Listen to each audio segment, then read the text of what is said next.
Zaboravite na mukotrpno čupanje korova koje vam svaki dan uništava leđa, jer danas otkrivamo rješenje koje ovaj problem rješava iz korijena.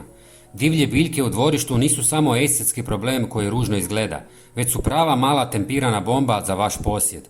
One stvaraju gustu, vlažnu džunglu tik uz kuću koja brzo postaje savršeno skrovište za dosadne komarce, krpelje i razne vrtlarske štetočine. Još je gora situacija s korovom u fugama i stazama, gdje je nevjerovatno jak korijen s vremenom doslovno drobi i podiže beton, uzrokujući ozbiljna i skupa oštećenja. Zato u ovom videu radimo moćno prirodno sredstvo koje brzo i sigurno čisti sve površine, a ne košta gotovo ništa. Idemo odmah na pripremu. Za početak će nam trebati 1 litra tople vode. Topla voda je važna jer će nam pomoći da lakše otopimo naš prvi sastojak, a to je 1 žlica limunske kiseline u prahu. Ako na stazama imate onaj stari žilavi i tvrdokorni korov, slobodno pojačajte dozu i dodajte 2 žlice. Sada se vjerojatno pitate zašto koristimo baš limunsku kiselinu. Na internetu ste sigurno vidjeli recepte sa solju i octom.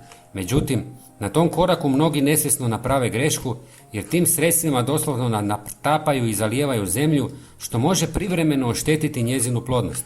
Zato je limunska kiselina znatno sigurnija i ekološki prihvatljivija opcija jer se u tlu izuzetno brzo razgrađuje. Ona je prirodni organski spoj.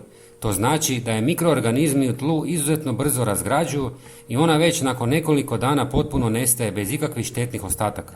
Ali to nije sve, jer sama kiselina s vodom neće napraviti maksimalan posao.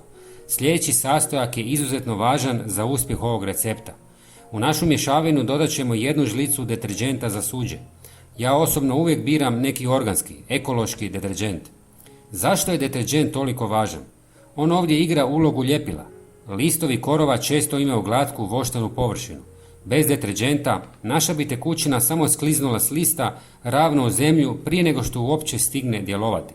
Sapun omogućuje kiselini da se čvrsto uhvati za list i ostane tamo dovoljno dugo da odradi svoj posao. Nakon što dodate sapun, sve lagano promiješajte da se ne zapijeni previše i ulite u prskalicu.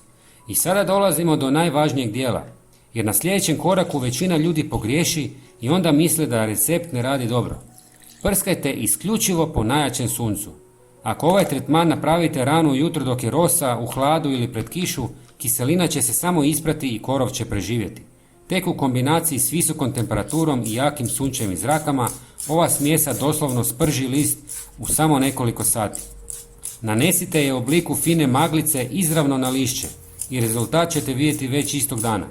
Napišite mi u komentarima jeste li do sada koristili ove sastojke u svom vrtu i obavezno zapratite kanal za još ovakvih praktičnih recepata. Pozdrav, do sljedećeg videa.